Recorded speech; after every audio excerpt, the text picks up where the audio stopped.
Signal in a Recording in direct way progress. is going to fix their information about the state of the world, but jointly, my signal combined with your signal is going to determine how our information is correlated. For any signal you pick, I can find a signal that induces any desired correlation, but if you're mixing, I can't necessarily get what I want. So that's going to be how we're defining our correlation game, and now we'll be able to look at incentives and equilibria in a well-defined manner. So we're going to be looking at two-player games where players first choose signals and then they take actions. The first result we're going to get is that there's always going to be a mixed equilibrium with conditionally independent information. So we don't have to worry about equilibrium existence here. Next, we're going to consider what happens in pure strategy equilibria. So if one player is choosing a pure choice of a signal, then what are the other players' incentives to respond to that? And loosely speaking, we're going to argue that if player I views actions as complements, then this player is going to want positive correlation in a certain sense, we will make clear. If this player views actions as substitutes, they will want negative correlation, and all of this will depend on conditions like increasing equilibria that we will get into. And one thing I want to highlight here is all of these incentives are player by player and also state by state. So you might have a player, one player views actions as complements and the other views actions as substitutes. That can certainly happen. Also, you could have the same player viewing actions as complements in one state of the world and substitutes in another state of the world. And so we're going to explore both of those issues.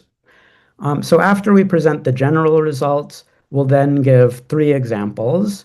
The first example is going to illustrate what we can think of as a matching pennies dynamic in information, where one player views actions as complements, the other views actions as substitutes, and so indeed we end up getting no pure strategy equilibria, we have to mix. Then we'll have 2 more examples where that illustrate how actions can be complements in one state, substitutes in another state, and therefore we end up getting pure equilibria with positive correlation in one state, negative correlation in the other state. So in thinking about the related literature, there's one other paper out there we know of that tries to define a game where players can flexibly choose correlation. That's by the panelist, Tommaso Denti. And the way that Tommaso models things is that you have rational and attention style costs of learning about the state, and also you have costs of learning about what the other player is learning. It's as if this is just another larger feature of the state space from your perspective. So the way I think about this is it's kind of like you're paying a cost to spy on the other player to learn directly about what they know. We're going to be modeling things in a very different way. Here, you don't learn directly what the other player knows, you learn indirectly. If I want to learn what you learned, I should try to find an information source, a signal, that's very correlated with what I expect you to be learning. For our approach, we need there to be a rich set of possible signals out there.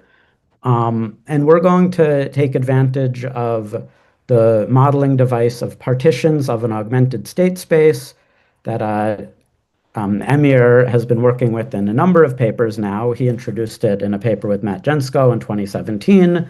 It has connections to some older work by Green and Stokey, and then we have a recent note that describes some formal properties of this of the signal space. There are some other games out there that also involve either a designer or players making choices that determine correlation structures in a much more parametric way. The one we want to highlight as the closest one that we know of is this paper by Helwig and Veldkamp in 2009. The way that they model correlation is that there's a number of conditionally independent information sources out there, and players are each going to choose a subset of these information sources to observe. So if we choose overlapping subsets, then we get positive correlation. If we choose disjoint subsets, then we get conditionally independent information. And so there, you're only really going to be able to move from no correlation to perfect positive correlation. And I think everything there is normally distributed information. So that's one way of getting parametric correlation. This paper is also going to find some results that motivated our work, where you prefer more positive correlation if actions are complements, but not if they're substitutes. We're going to be able to generalize this in a lot of ways. And I think one that I really want to highlight is that we will be able to control correlation separately state by state, whereas these parametric correlation structures tend to only allow you to be more or less correlated, but across all states at the same time. All right, so let's get into the model now. Start with the information environment. Oops. So there's going to be a finite state space, capital omega, with the typical state, little omega, an interior prior, mu naught. And then we're going to use the following terminology. We will refer to experiments as summarizing each agent's information about the state of the world directly, but not capturing anything about the correlation. And then signals will capture all of that information, but also will jointly determine the correlation, the joint distribution of all the agents' information. So first, let's define experiments. An experiment is a pair script E, Y, where Y is an outcome set, and E is a mapping from states to distributions over outcomes, where we write E of Y given omega as the probability of outcome Y given state omega. And to simplify exposition, we're going to assume that experiments are what we call non-duplicative, meaning there are no two outcomes out there that have exactly the same likelihood in every single state. This is not an economic assumption. This is really just to simplify notation. You'll see where it comes up later. Okay, now to define the signals. This is a little bit more involved, so I'll go through it slowly. We have our state space, capital omega. We're going to augment this state space into omega crossed with the unit interval 0 to 1, this auxiliary space.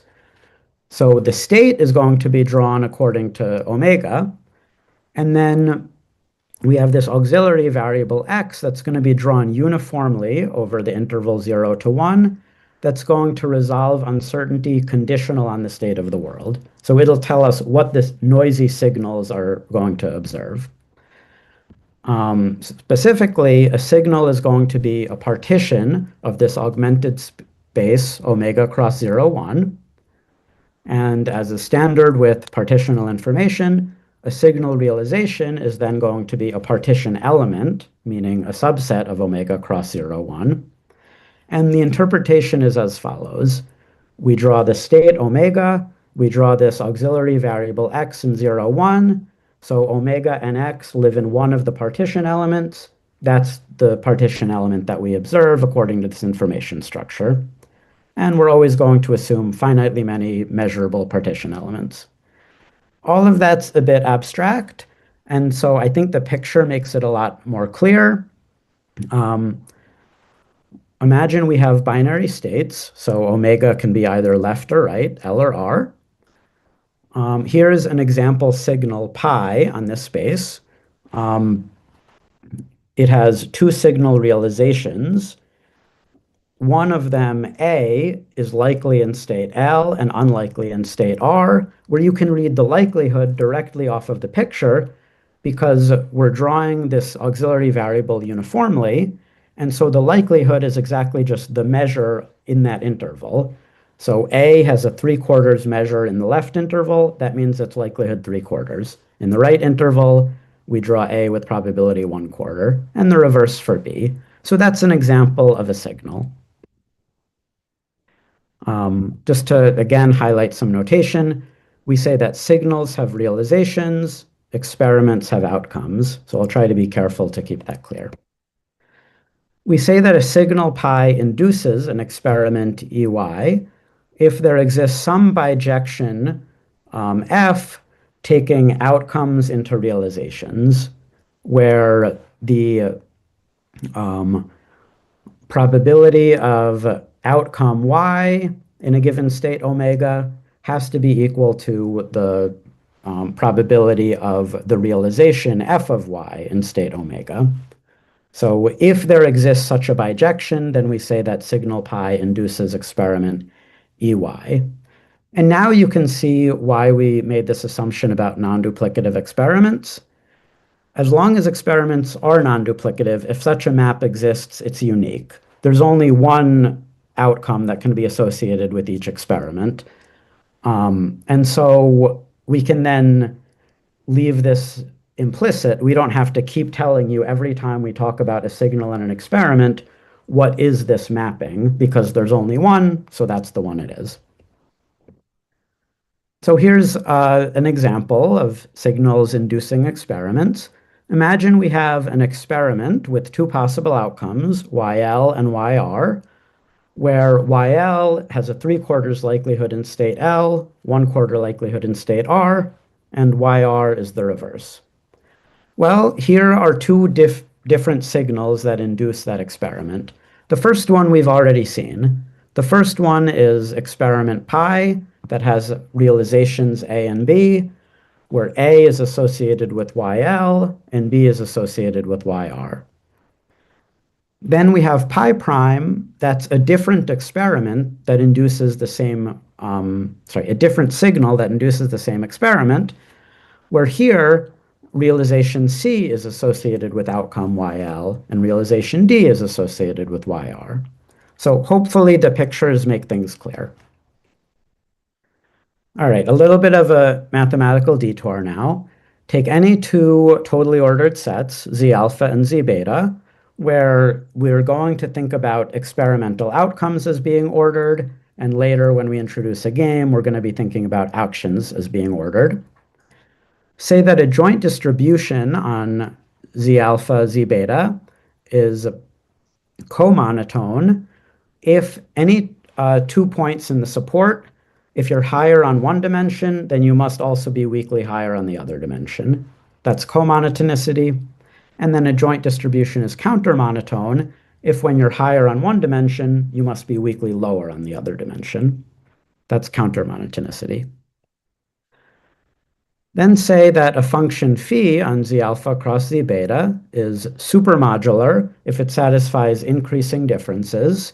So the increase going from Z lower bar alpha to Z upper bar alpha is bigger when Z beta is bigger rather than when Z beta is smaller. That's supermodularity, and submodularity is the opposite, decreasing differences. And we say that super and submodularity are strict if these hold with strict inequality. All right, so here's now a standard result relating comonotonicity and supermodularity. This result appears in a lot of different literatures. So we found a textbook that tells us sort of the version that we wanted. Fix two marginal distributions, H alpha on Z alpha and H beta on Z beta, and let script H be the set of all joint distributions consistent with these two marginals. The first observation is that there's a unique comonotone element, a unique comonotone joint distribution, H upper bar, and a unique countermonotone element, call it H lower bar. If we have a supermodular function on Z alpha cross Z beta, then if you want to maximize the supermodular function over all joint distributions with the specified marginals, it's going to be maximized by the comonotone element. And if you want to maximize a submodular function, it's going to be maximized by the countermonotone element, where both of these will be the unique maximizer if the super or submodularity is strict. All right, so now getting back to signals and experiments. Fix two experiments, E alpha and E beta. Say that a correlation structure, C, defined as the correlation C given omega in each state, is just the joint distribution of the two outcomes at that state, where for the correlation to be consistent with these two experiments, we require that the marginal of C given omega on Y has to be the one given by the experiment. All right. Say that a correlation structure C is conditionally independent in state omega if for all outcomes Y alpha for alpha and y beta for beta, we have that the probability of y alpha and y beta given correlation structure C given omega is just the product of these two probabilities, the product of the two likelihoods. And correlation structure C is conditionally independent without reference to the state if C given omega is conditionally independent for all omega. Now let's add a total order on each of the outcome sets, yi, and now we can talk about comonotonicity and countermonotonicity. Say that C is maximally positive in state omega, so the correlation is maximally positive if C given omega is comonotone. This exactly just corresponds to assortatively matching the outcomes to the extent possible, the high outcomes with the high outcomes, the medium outcomes with the medium, the low with the low. And then C is maximally negative in state omega if C given omega is countermonotone, corresponding to disassortative matching. And one point I want to highlight here is that there are no cross-state restrictions on correlations. If I'm looking at the range of all the possible correlation structures, what correlation I have at state omega has no bearing on what correlations are possible at state omega prime. We can just control these two things completely independently, and this is going to be very important for us. All right. Now, if we take any two signals, pi alpha and pi beta, inducing the experiments E alpha and E beta, these signals are going to yield a correlation structure, which we write as C sub pi alpha pi beta. That's just defined by the induced correlation on these outcomes. So the correlation or the probability of y alpha, y beta is just the probability of the realization associated with y alpha and the realization associated with y beta being realized from the two signals at that state. Now, I mentioned this paper earlier, this note that Emir, Ben Brooks, and I have about this signal framing. And the result we have in that note is that for any correlation structure C and any signal pi minus I inducing the other person's experiment, E minus I, there exists a signal pi I can choose that induces my experiment and yields this correlation structure. In other words, for any choice of signal by the other player, I can find a signal that generates any correlation structure I want. That's what we mean by talking about this as a rich, flexible signal space.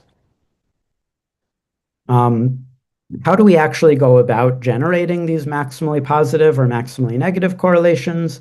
It's really quite easy. Let's say that each player has outcomes that are ordered with yi1 is less than yi2 is less than yi3.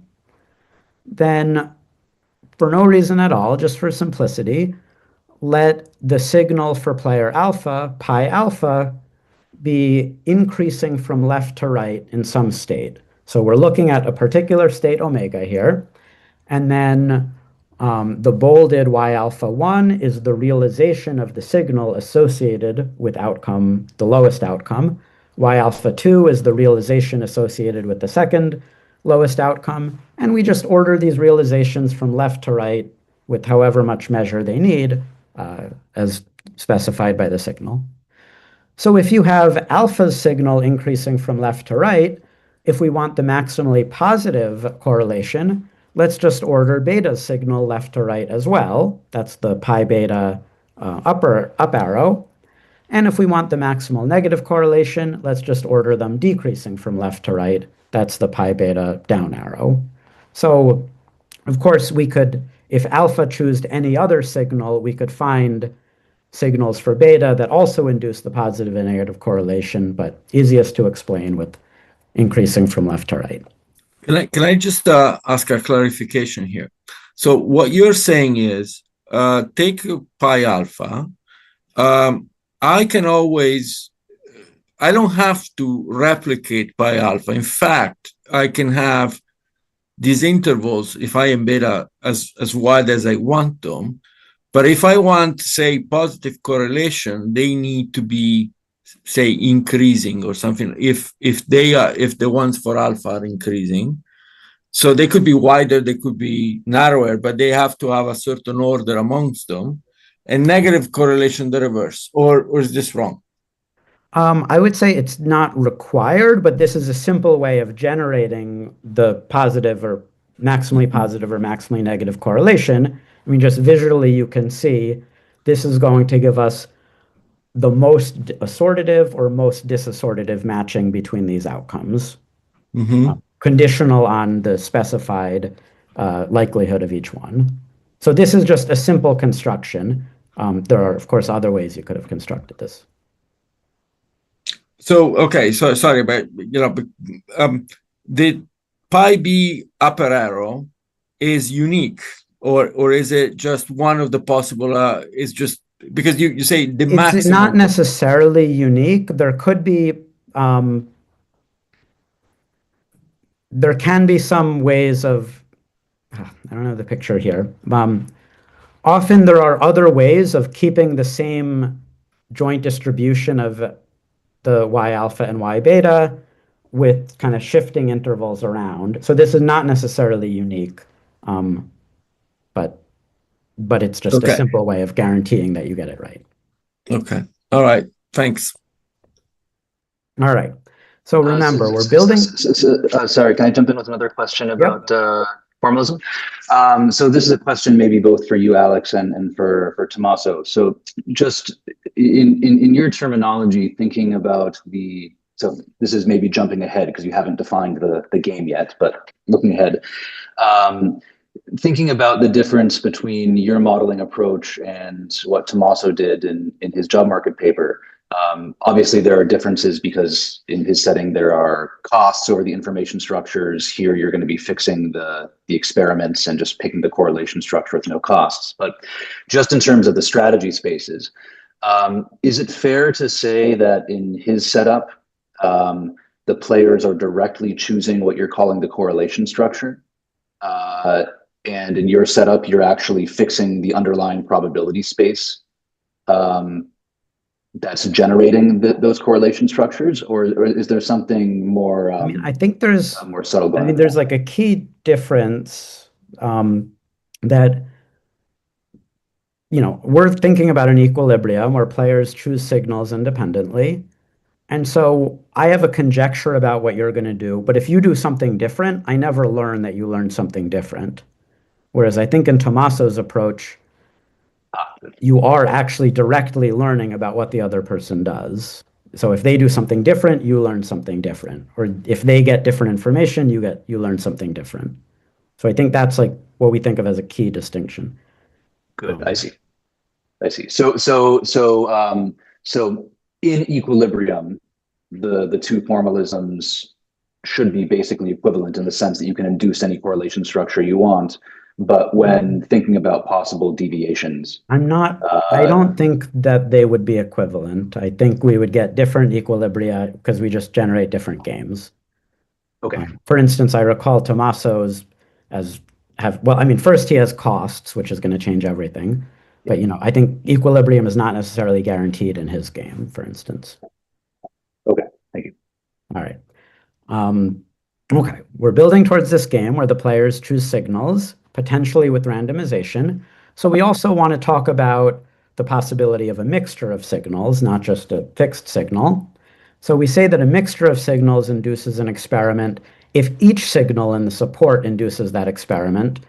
And we want it to be each signal, not something on average, because we're thinking of as the other player is randomizing over their signal, but every signal they can choose has to induce the right experiment. So then write C pi I m minus I as the induced correlation given the known signal pi I and pi minus I drawn according to this distribution. And this is going to be the correlation from player I's perspective. Even if I'm randomizing over my signal, I know which signal I ended up choosing, but I don't know what signal you ended up choosing. So this is the right notion of the interim information at the time that I play the game. One particular type of mixture that we're going to make use of is a uniform rotation. So let me walk you through it. Pick any signal you want, pi, and we're going to build up to a uniform rotation of pi. So first, what is a rotation? Pick a point x and 0, 1, and we can rotate it by any real number just by adding x to rho and then taking division mod 1.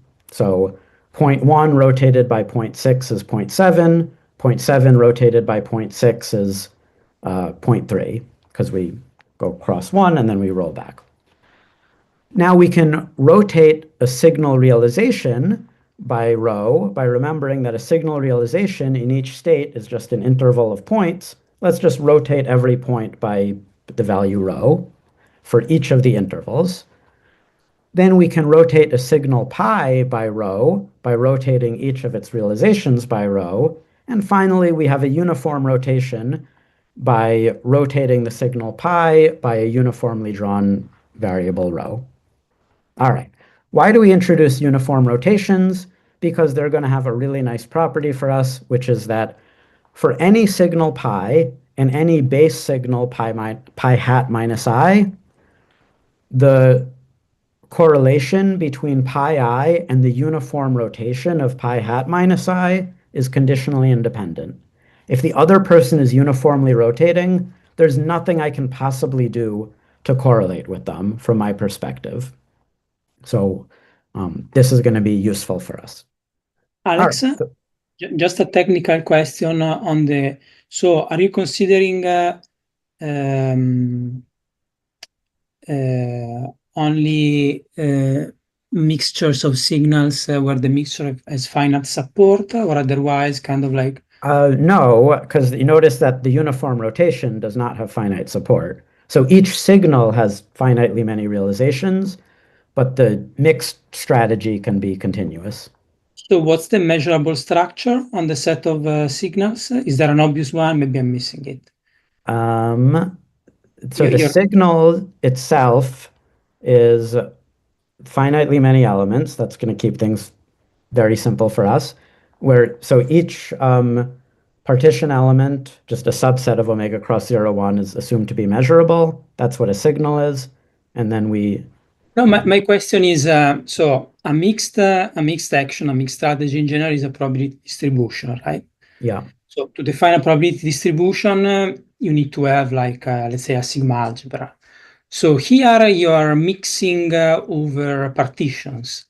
So you need to have some notion of a sigma algebra where the relevant set over which are defined the sigma algebra is this set of partitions, which is kind of like a non-trivial object. I'm sure that there are ways to define a sigma algebra over there, but so I was asking you kind of like, how do you resolve this problem here? Okay. The short answer is that we should talk about this afterwards. And I mean, I think we are doing something very straightforward, but yeah, there might be some I's dotted and T's to be crossed. And so we should talk afterwards, and you can let us know what we need to do. Thank you.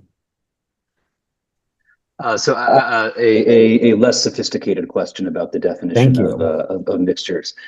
How important is it in your definition that every signal in the support induces the fixed experiment versus just the expected signal inducing? It's really just motivated by where we're going with the strategic game we're talking about. We didn't even think about the other possibility, because the game we're defining is only going to have mixtures that where every thing I can possibly choose has to induce the same signal. So, you know, I mean, we could have had a different game, but this is the right definition for the game we are building towards. Got it.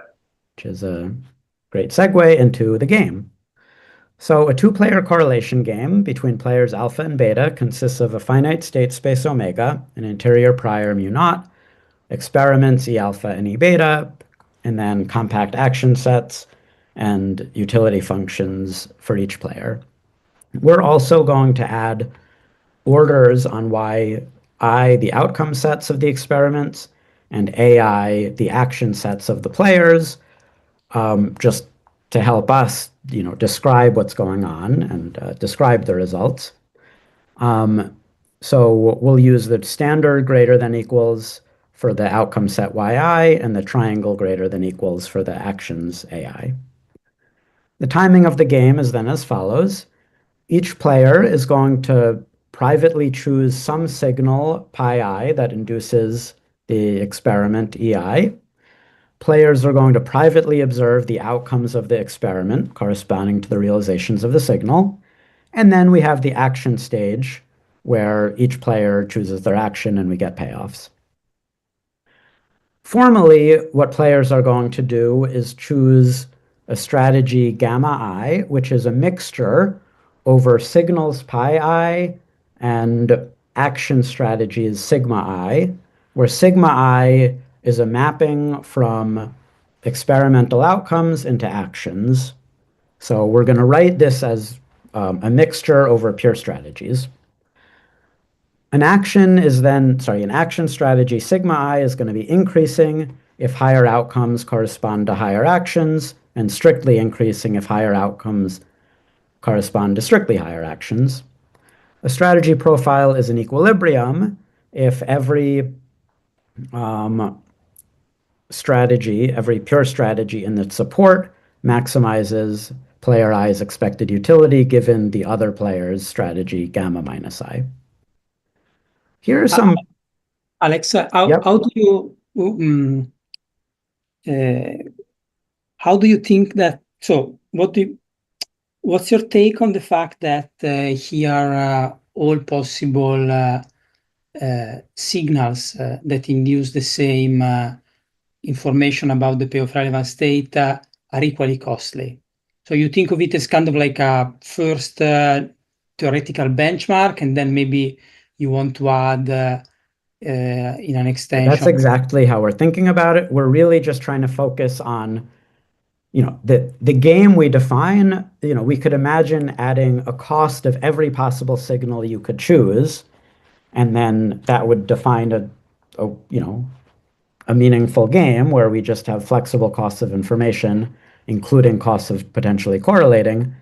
And we actually kind of started with that, or started something in that space, and then we said, hey, before we go there, let's just think about the incentives to correlate directly. There's a lot of work thinking about how much information to gather.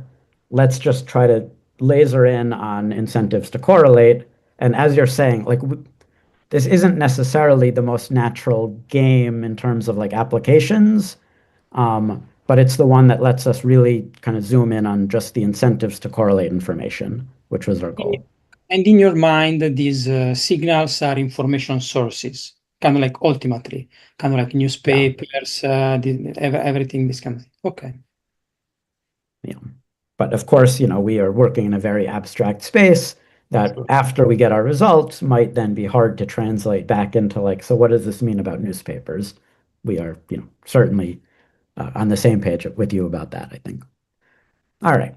So when we start thinking about equilibria, let's define some properties that equilibria must have. In a correlation game, if we fix the other player's strategy, we can talk about whether my information is optimal with respect to my action strategy and whether my action strategy is optimal with respect to my information strategy, holding fixed the other player's action. So sigma I optimal with respect to pi I, or pi I optimal with respect to sigma I. And if we have an equilibrium, then it had better be the case that that for any pi I, sigma I might choose, my signal pi I should be optimal with respect to my action strategy sigma I, and my action strategy sigma I should be optimal with respect to my signal choice pi I. These are necessary but not sufficient conditions for equilibria because there might be a joint deviation. I might be able to change my action strategy and my signal to do even better, even though each one is optimal with respect to the other. Now here's something new. If we're thinking about optimizing our action strategy, it would be absurd to think about the actions as being optimal conditional on the state. the whole point of information is that I'm trying to do the best I can to match my action to the state, but I'm not necessarily going to get it right. For our information choices, though, we actually can optimize our information separately, independently at each state. And so we can talk about our information, our signal choice sigma, being optimal with respect to our action strategy, our signal pi I, optimal with respect to our action strategy sigma I, at a given state, if it maximizes my expected utility, conditional on that state. And because you can choose your signal separately at each state, your signal is optimal with respect to your action strategy if and only if it's optimal at each state. So that's something that's new that, it wouldn't hold for actions, but it does hold for information here because we can control correlation independently at each state. Some final definitions say that actions are complements in state omega if we have increasing differences in payoffs. Actions are substitutes, in state omega for player I. Actions are substitutes in state omega for player I if we have decreasing differences in payoffs, and these are strict if the inequality is strict. In other words, complements corresponds to utility being supermodular in actions at that state. Substitutes corresponds to utility being submodular in actions. So this was a lot of definitions. So let's just walk through an example of a game to illustrate these definitions. So I have the payoff matrix of the game at the top, but ignore that. I will walk you through it. Think about two fashion brands, a leader and a copycat. Maybe think of them as Gucci and Zara, where each of them is going to choose a design, either A0 or A1. And the leader wants its design to be on trend. It wants to match the state of the world. So the leader alpha gets a payoff +1 if its choice A alpha matches the state of the world, either 0 or 1. The copycat doesn't care about the state in any direct sense. The copycat just wants to match the leader, and the leader doesn't want to be matched. So the copycat gets a payoff +1 if its design matches that of the leader. And then the leader, Gucci doesn't want Zara ripping off its designs. The leader gets a small negative payoff, minus epsilon, if the designs are matched, where epsilon is less than a third. So we see that first, actions are strict substitutes for player alpha in both states, because the more likely you are to take an action, the less the leader wants to take it, if the copycat's already doing it. And actions are strict complements for the copycat beta, because it always wants to, if you do an action, I want to do it too. We can define a two-stage correlation game where the second stage would be choosing this action, and the first stage would be doing some kind of market research. So start with a uniform prior over the state, and both firms independently conduct some kind of market research. Let's say it induces a symmetric binary experiment where the outcome matches the state with probability 2/3 and mismatches with probability 1/3. So both of the firms are going to choose some kind of market research to do, but in this flexible way where they can be kind of arbitrarily correlated with each other. They learn, then they play the game. Here's an example of a pure strategy in actions and information. In the action stage, suppose that both players choose an action that matches their best guess of what the state is. So if they observe the outcome y0, indicating that the state is probably 0, they choose action 0. And if they observe the outcome indicating that the state is probably 1, they choose action A1. And then in the first stage, the information stage, they choose the following signals.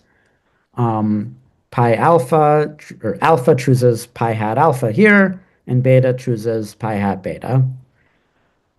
Some observations about the strategy. First, the action strategies are both strictly increasing because we choose higher actions under higher outcomes, under the order that y1 is bigger than y0 and a1 is bigger than a0. And we see on the left that the correlation is maximally positive in state 0 because we have as much overlap as possible, and maximally negative in state 1 because we have as little overlap as possible. Going back to Francesco's earlier question about uniqueness, here you can see why we don't have uniqueness, and there can be multiple signals that are maximally negatively correlated here. If we move the red interval to the left a little bit, as long as it's not overlapping the L interval above it, then we're still going to be maximally negatively correlated. So that's, an example of how we can have multiplicity of different signals inducing the same correlation. All right. Now, the action strategies that we've chosen are both optimal with respect to the information. Just working out the numbers, it ends up being strictly dominant for player alpha to choose an action to match their outcome, because player alpha primarily cares about their design matching the state and only cares epsilon about mismatching with player beta. Now, given that player alpha is going to choose their action to match the outcome, player beta also wants to choose an action to match the outcome, because when I observe y0, I think it's more likely than not that you observed y0, so you're going to take a0, so I'm going to take a0 as well. So the action strategies are both optimal with respect to the information, but the information strategies for both players are not optimal. Player alpha is very happy with the information at state 1, but unhappy with the information at state 0 because alpha wants to mismatch, and these are maximally matching. Player beta, on the other hand, is happy with the information at state 0, but unhappy with the information. Player beta is happy at state 0, but unhappy at state 1 because player beta wants to match alpha. So given what alpha is doing, they want to shift their interval to match what alpha is doing. Now, because neither player, or because it's not optimal in some state for either player, this clearly, the information strategies are not optimal for either player, so this is not an equilibrium. All right, so now we get to some results. The first one is an existence theorem. In any correlation game, there exists an equilibrium such that information is conditionally independent.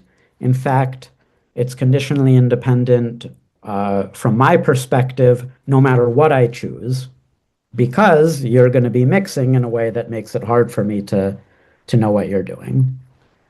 The proof, given what we've already seen, is very straightforward. At the action stage, if players happen to have conditionally independent information, then we just have a standard Bayesian game with some information structure. There would be an equilibrium in actions. So take those action strategies. Now at the information stage, let's suppose, for no reason at all, that each player is going to choose some uniform rotation. Well, if you're choosing uniform rotation, then I'm indifferent over all of my possible pieces of information, all of my signals, because they all induce the same conditionally independent information structure. So if I'm indifferent over everything, I might as well uniformly rotate. So you're indifferent over everything, so uniformly rotate, and so we get an equilibrium. So existence with mixed strategies is taken care of. Now let's talk about pure strategies. Alex, I have a question. So what's your view of this theorem in the overall project, in the sense that I guess the goal is to build some theory of endogenous correlation, and here you have this very nice existence result with this uniform rotation. But conditional independence is always an outcome of this equilibrium. So you kind of no correlation is always a prediction of the model in a sense. How do you think about this? I think we think this is not just a technical result about there exists an equilibrium, thank goodness, but we think this makes sense. If we think back to the leader copycat example, where we have these matching pennies dynamics, where you want to match me out, I want to mismatch you on the information. We want it to always be possible for, if you're trying to match me, what can I do? I'm going to mix. And so you're trying to match me, so you're going to mix too. And, we think that if the incentives of the game are right, there should be these mixed equilibria. And we don't want to say that the set of information choices you can do is determined by the payoffs in the game. We always want it to be possible to have this conditionally independent mixing. And that's something that kind of just falls right out of our model. Does that answer the question? Possible for sure, but I was asking more about the fact that it is an equilibrium outcome. I mean, I think this is, just the standard logic of many mixed equilibria is if I'm doing this, it makes you indifferent. If you're doing that, it makes me indifferent. So, I mean, we're going to pure equilibria next. That's kind of where we're headed. But I think we're happy to have that there always does exist this possibility of mixing. But maybe, this is the bad equilibrium. Maybe the pure equilibrium is the good one. So for a pure equilibrium, what is this? I seem to be, hold on one second. This is the old version. Why am I looking at the old version of my slides? One second.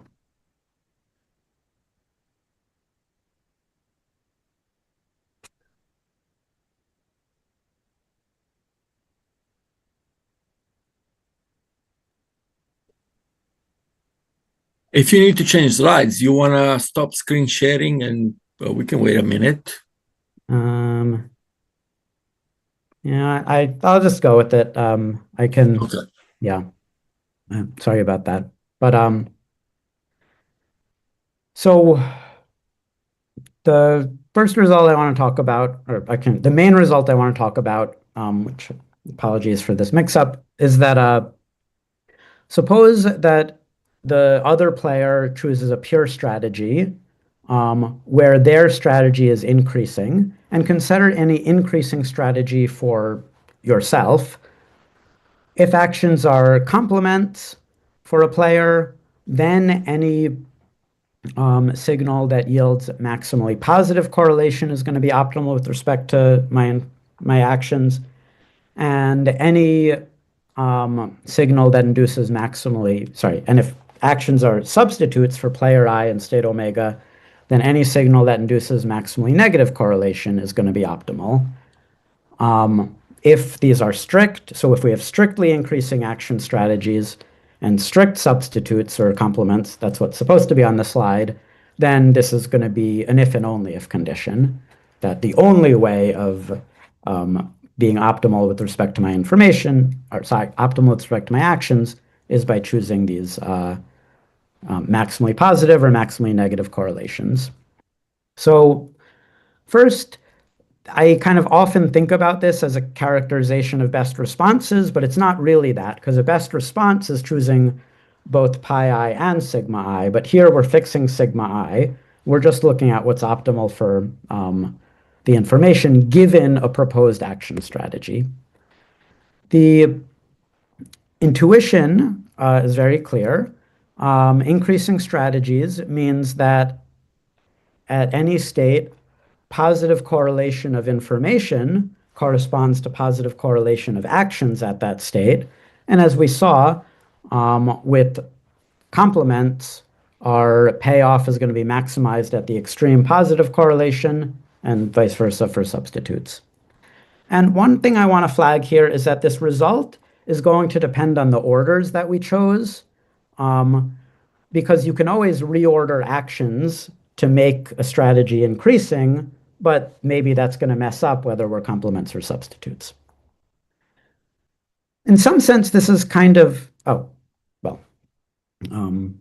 The slides are a little wonky. Sorry about that. But in some sense, this is a central takeaway of the paper. It answers the question, what are the incentives to correlate, at least if we have, complements or substitutes. And it's going to help us find equilibria in a few ways. First, if we have an action strategy that we expect to hold, that we expect players to be using, this result is going to help us find equilibria, or it's going to help us find what information should we be using given this proposed action strategy. It's also going to help us check deviations, because to confirm that something's in equilibrium, we have to see that there are no profitable deviations, but we need to check every possible action strategy and every possible information strategy. That's a lot. Well, really, for every action strategy we propose, we only really need to check an optimizing information strategy, and this result is going to help us find those optimizing information strategies. So I have more to say. We have more to say about equilibria in the paper that is in progress, but rather than say more about it here, I'm just going to jump ahead to the examples. All right, so first, the leader copycat example that we saw before. We can now return to it and observe that clearly there can be no equilibria with pure information strategies, because one player wants to have maximally positive correlation, the other wants maximally negative. We're not going to agree, but we now know that there is an equilibrium with mixed information. We generate it using the uniform rotations. That's certainly not the only way, but it's good enough to fit the bill. Now let's do two new examples, an entry game with reputation and a contribution game with an uncertain threshold, that are going to illustrate actions being complements at one state, substitutes at another. Therefore, we want positive correlation at one state, negative correlation at the other. So first, the entry game with reputation. Again, ignore the payoff matrix. I'll just talk you through it.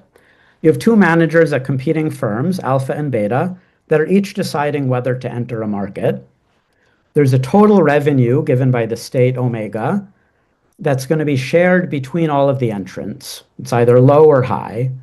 So if both of us enter, we get omega over 2. If only one of us enters, the entrant gets omega. But there's a fixed cost of entry, F, that's bigger than the low revenue and smaller than half of the high revenue. So you always want to enter if you know that the revenue is going to be high, and you do not want to enter if you know that the revenue is going to be low. Now, managers don't just maximize profit. They also care about their reputation. If they make the wrong decision, they're going to look stupid unless the other guy also made the same wrong decision. There's safety in numbers.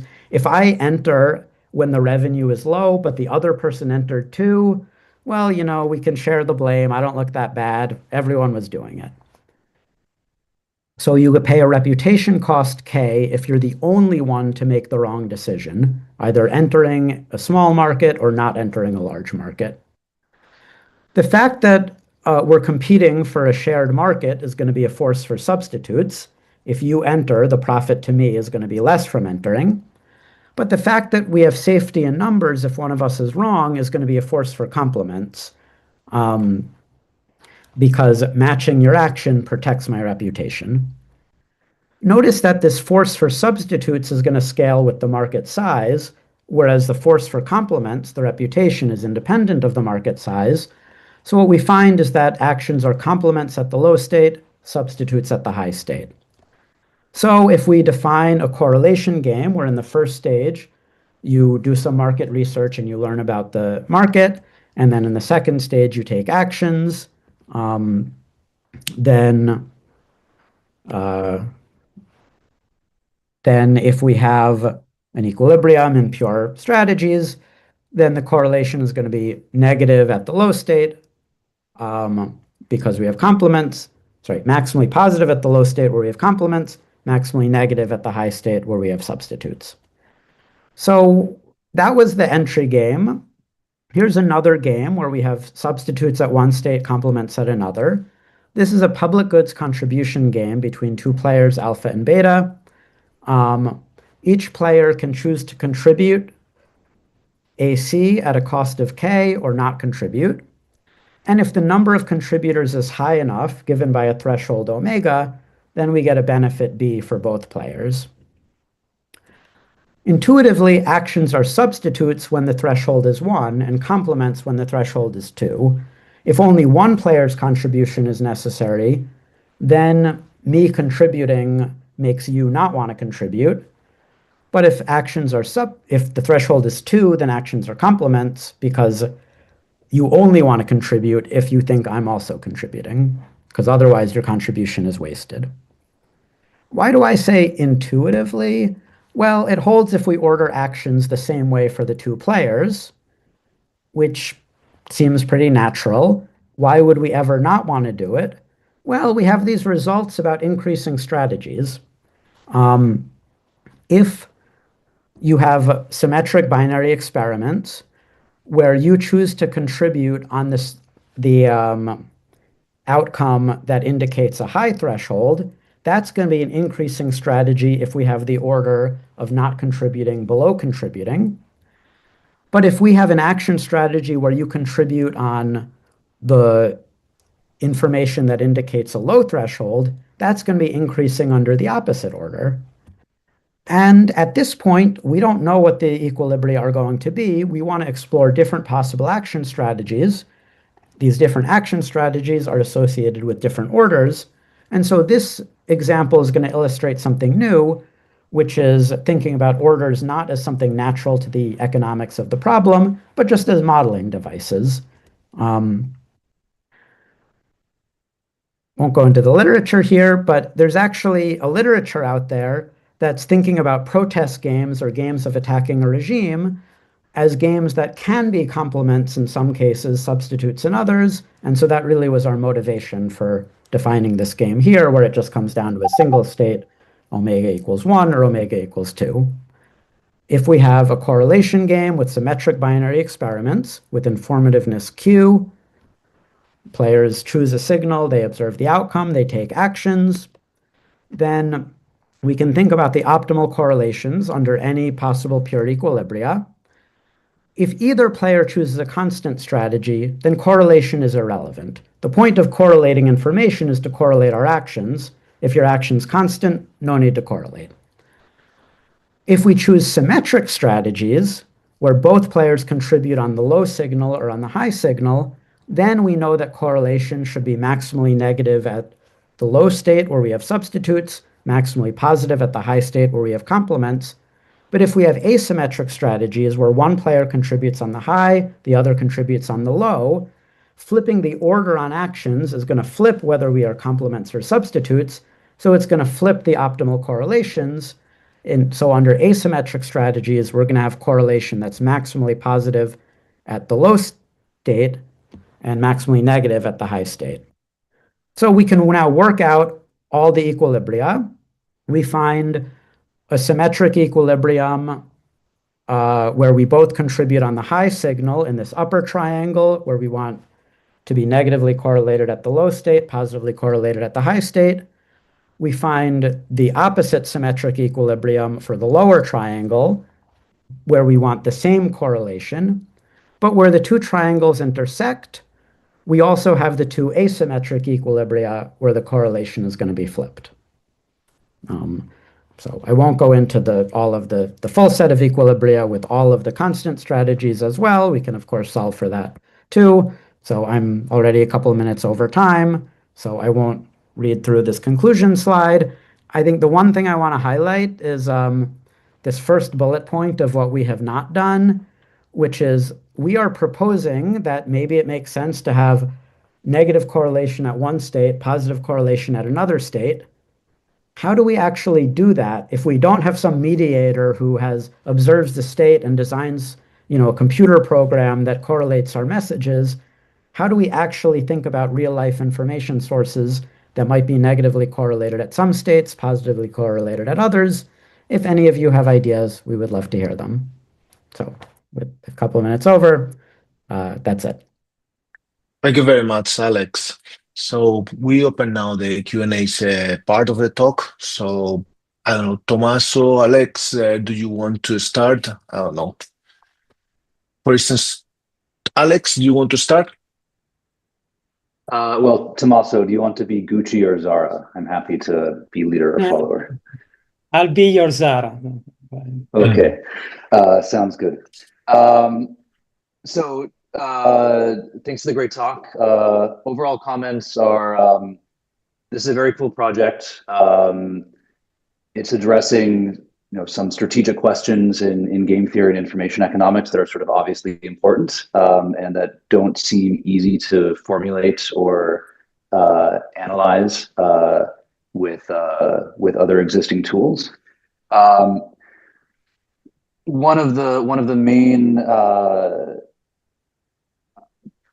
main insights, as I see it, of the paper is in really formalizing and distilling this intuition that positive correlation is good in settings where there's complements, and negative correlation is good in settings where there are substitutes. And the insight that this intuition holds sort of very flexibly state by state is really nice, and obviously is crucial to the examples that are analyzed here. In terms of next steps, so the list of sort of open questions of what you guys haven't done, I think is strongly positively correlated with the list I would have come up with myself. And so it would be great to see more work pushing in this direction, either in this paper or later. For this paper, it could be really nice to do maybe 2 or 3 things. I'm not sure how feasible these would be. So first would be the first bullet point on what you haven't done yet, which is even if in just a sort of a stylized way in the context of some of these examples, trying to have some heuristic mapping from the model to what the agents in these games might be doing in real life, just to sort of help with interpretation.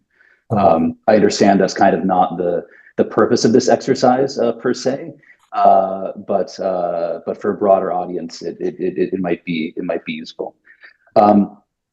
Second, and this is related to Tommaso's earlier question about interpreting the results on existence of the conditionally independent equilibrium. It could be really nice to try to characterize the full range of correlation structures that could arise in equilibrium, either pure or mixed. So it seems that in the final contribution game example, you guys have gone some distance in this direction. But in the leader copycat example, for instance, where there are no pure equilibria, is the conditionally independent mixed equilibrium the only one? Are there other ones featuring some positive or negative correlation? It'd be nice to have. I mean, the conjecture that we haven't worked out is probably conditional independence is the only possibility. But yeah, we should work it out. Yeah. And then a third sort of more speculative question is, and I'm not sure exactly how to formalize this, is as we all know, in models of flexible information acquisition or in correlated equilibrium, it's often convenient to work with revelation or obedience principles, where you just identify signals with the induced actions. Here, you guys very explicitly aren't doing that because you're fixing the experiments themselves. But I'm wondering if there is some way to sort of, in some sense, fix a marginal distribution over actions, or fix some class of marginal distributions over actions that could be induced by some fixed experiment, and then work with a version of the correlation game where the players are directly choosing the state contingent correlation between their stochastic choice rules. I'm not sure if this is a sensible exercise, but it seems like it might be analytically convenient when working with some extensions, like where you're optimizing over both the experiments and the correlation structures as well. So I know that's a little vague, but something in that direction could be useful to think about in the future. At this point, Tommaso, please go ahead. No, first, I mean, like, just to make it clear, I'm very, very happy that this paper exists because, you know, it tackles a problem that I've been thinking about for a long time, which I think is absolutely first order and still, by and large, an open question about endogenous correlation in games. More concretely, I think some of my comments are quite related to Alex in the sense that here, you know, maybe like compared to what I did in my market paper, of course, this modeling approach has a big advantage of having an equilibrium prediction in every game. The cost is that now you have to think about mixing over signals, and the space of signals is quite complicated, and mixture also quite complicated. And if then the analysis goes into studying pure equilibria, then I mean, like, is basically is going to have in a sense the same issues that I had in my geomarket paper, because you don't know that whether a pure equilibrium exists.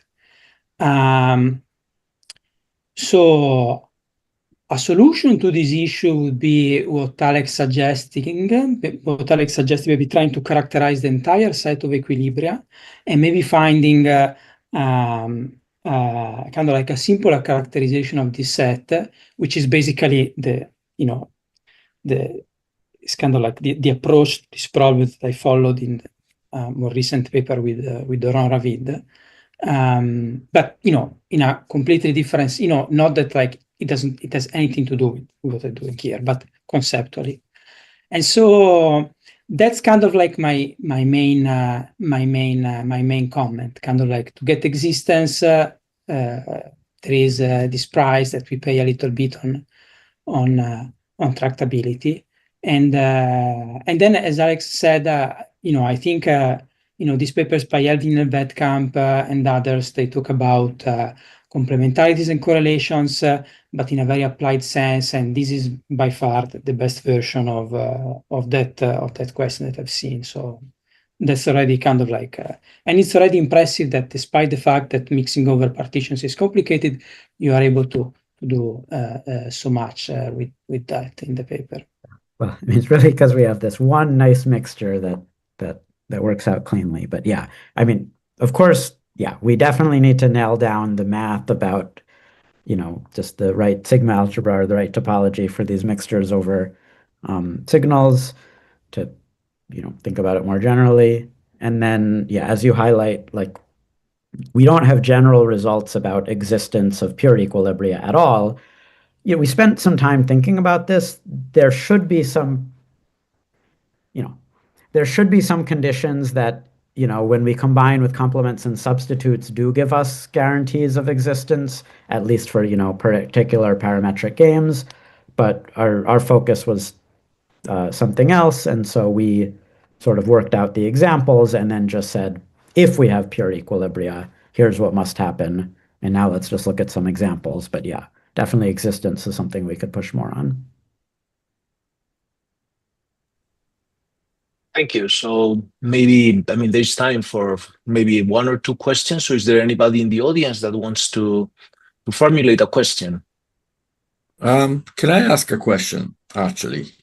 And I'm going to be a bit come down. So you guys have this sort of timing. So I'm thinking by analogy. Maybe I'm getting the analogy wrong, but it seems like you're basically doing a normal form game here with this extremely